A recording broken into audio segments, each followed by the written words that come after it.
លោកគ្រូខ្ញុំហៅទឹកម្ដងតែងតែរមូលក្រពើរមូលសាច់ដុំឬក៏ក្តាមគៀបជើងតើខ្ញុំគួរធ្វើមិនទៅបាទនេះគឺជាសំណួរជាច្រើនដែលខ្ញុំតែងទទួលបានមិនថាបងប្អូនតេជជនដែលគាត់ជួបយើងនៅខាងក្រៅក៏ដូចជាបងប្អូនដែលគាត់បានទស្សនាវីដេអូហើយគាត់ចូលមកខមមិននៅក្នុង TikTok ក៏ដូចជា Facebook Page របស់ពួកយើងបងប្អូនទាំងអស់គ្នាកុំភ្លេចទស្សនាវីដេអូនេះដល់ចប់នៅចុងវីដេអូយើងនឹងមានចម្លើយជូនបងប្អូនជម្រាបសួរបងប្អូនខ្ញុំបាទឈ្មោះលីសៀងម៉ៃជាគ្រូបង្រៀនហាត់ទឹកនៅសាលាបង្រៀនហាត់ទឹកមើលម៉ែតបើមែនតើយើងនិយាយពីបញ្ហារមូលក្រពើឬក៏រមូលសាច់ដុំនេះសម្រាប់បងប្អូនដែលលេងកីឡានៅលើគោកដូចជាកីឡាបាល់ទាត់បាល់ទះការរត់ហាត់ប្រាណជាដើមគឺពុំសូវជាមានហានិភ័យប្រហែលទេប៉ុន្តែសម្រាប់បងប្អូនដែលជាអ្នកហែលទឹកវិញកាលណាបងប្អូនរមូលក្រពើឬក៏រមូលសាច់ដុំនៅកំឡុងពេលហែលទឹកគឺអាចនឹងមានហានិភ័យខ្លាំងមែនទែនជាដំបូងយើងមកស្វែងយល់សិនថាអ្វីជា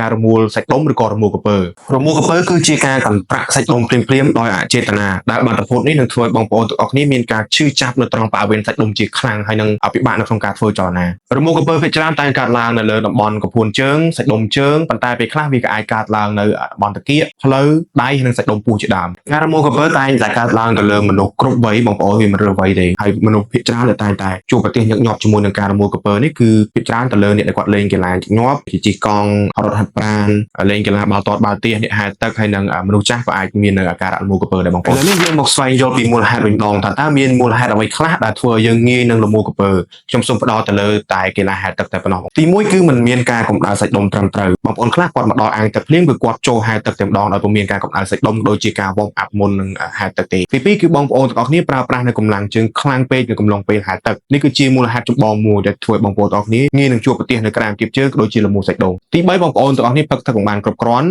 ទាំងមុនពេលហែលទឹកកំឡុងពេលហែលទឹកនិងក្រោយពេលហែលទឹកទី4គឺទឹកមានសីតុណ្ហភាពត្រជាក់ខ្លាំងទឹកដែលត្រជាក់ខ្លាំងក៏ងាយធ្វើបងប្អូនទាំងអស់គ្នា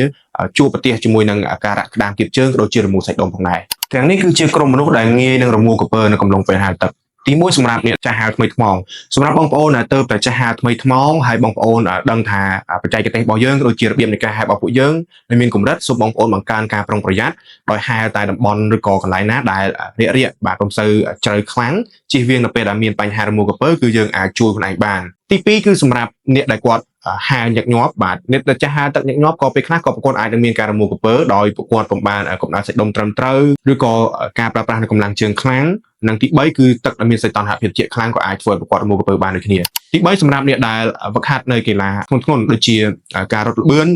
លេងបាល់ទាត់បាល់ទះកីឡាវាយសីជាដើមខាងក្រោមនេះគឺជាគន្លឹះមួយចំនួនដែលបងប្អូនទាំងអស់គ្នាអាចយកទៅអនុវត្តបានដើម្បីកាត់បន្ថយឬក៏ជៀសវាងអាការៈរមូលក្រពើនៅពេលបងប្អូនហែលទឹកទី1បងប្អូនទាំងអស់គ្នាក៏បីមានការកម្ដៅសាច់ដុំត្រឹមត្រូវមុនពេលយើងហែលទឹកបាទហើយខាងលើនេះគឺជាសកម្មភាពមួយចំនួនដែលបងប្អូនទាំងអស់គ្នាអាចយកទៅ warm up កម្ដៅសាច់ដុំមុនយើងហែលទឹកបងប្អូនទី2ប្រសិនបើបងប្អូនទាំងអស់គ្នាជាអ្នកទៅតែចាស់ហែលថ្មីថ្មងសូមជៀសវាងទៅហែលកន្លែងដែលជ្រៅខ្លាំងហើយមួយទៀតសូមជៀសវាងការប្រើប្រាស់ fin ឬក៏ជើងទាព្រោះវាមានភាគរយច្រើនមែនតើធ្វើបងប្អូនទាំងអស់គ្នារមូលសាច់ដុំរមូលក្រពើប្រសិនបើយើងប្រើប្រាស់បានត្រឹមត្រូវទី3បងប្អូនទាំងអស់គ្នាត្រូវផឹកទឹកឲ្យបានគ្រប់គ្រាន់មុនពេលហែលទឹកកំឡុងពេលហែលទឹកនិងក្រោយពេលហែលទឹកទី4បន្ទាប់ពីហែលទឹកបងប្អូនទាំងអស់គ្នាក៏បីសម្រាប់ឲ្យបាន10ទៅ15នាទី